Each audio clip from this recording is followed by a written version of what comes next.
आदरणीय बंधुओं, माताओं व मेरी प्यारी बहनों, राधे राधे। आपका हमारे इस YouTube चैनल पर बहुत बहुत स्वागत है। बंधुओं, आज हम इस वीडियो में माघ महात्म का 14वां अध्याय सुनेंगे, जिसे सुनने सुनाने से भगवान श्री हरि की कृपा से मनुष्य सुख समृद्धि व दीर्घ आयु को पाता है। महात्म सुनने के बाद यदि आप हमारे चैनल पर नए हैं तो कृपया हमारे चैनल को सब्सक्राइब करें, बेल आइकन को प्रेस करें ताकि हमारी वीडियो के नोटिफिकेशन सबसे पहले आप तक पहुंचे। वीडियो को शेयर व लाइक भी जरूर करें।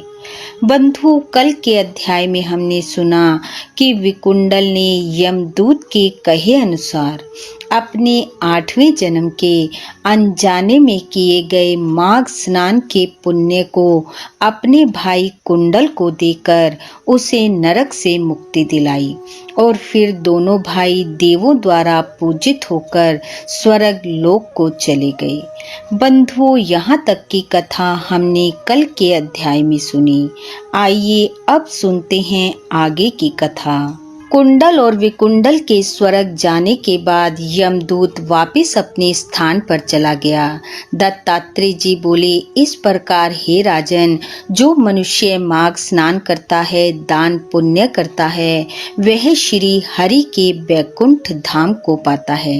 दत्तात्रेय जी के मुख से ये वचन सुनकर कार्तवीर्य जी बोले, हे विप्रश्रेष्ठ, एक वैश्य माघ स्नान के पुण्यों से पापों से मुक्त होकर अपने भाई सहित स्वर्ग को गया। यह बहुत ही सुंदर प्रसंग आपने मुझे सुनाया। अब मैं माघ स्नान के विषय में और भी कुछ जानने को उत्सुक हूँ, कृपया मुझे बतलाइए। तब दत्तात्रेय जी बोले, हे राजन, वेदों में कहा गया है कि जल सब भाव से ही उज्जवल, निर्मल, शुद्ध, मलनाशक और पापों को धोने वाला है। मकर के सूर्य माघ मास में यदि गौ के पैर डूबने योग्य जल में भी मनुष्य स्नान कर ले तो वह स्वर्ग को प्राप्त होता है।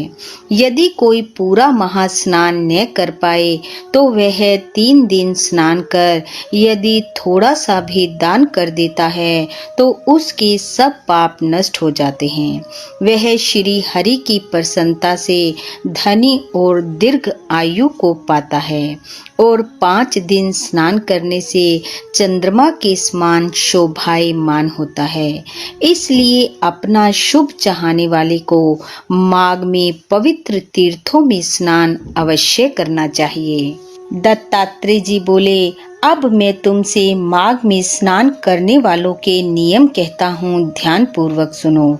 अधिक भोजन का उपयोग नहीं करना चाहिए, भूमि पर सोना चाहिए, भगवान की त्रिकाल पूजा करनी चाहिए।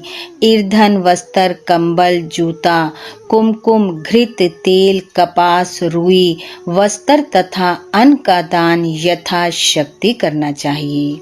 इसके अतिरिक्त माघ में स्नान करने वाला दूसरे की अग्नि ना तपे और माघ के अंत में ब्राह्मणों को भोजन करावे और उनको दक्षिणा दे। एकादशी के नियम से माघ स्नान का उद्यापन करे।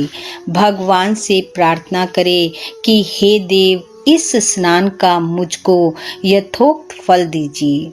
मौन रहकर मंत्र का उच्चारण करे, फिर भगवान का स्मरण करे। जो मनुष्य श्री गंगा जी में माघ मास में स्नान करते हैं वे 4000 युग तक स्वर्ग से नहीं गिरते।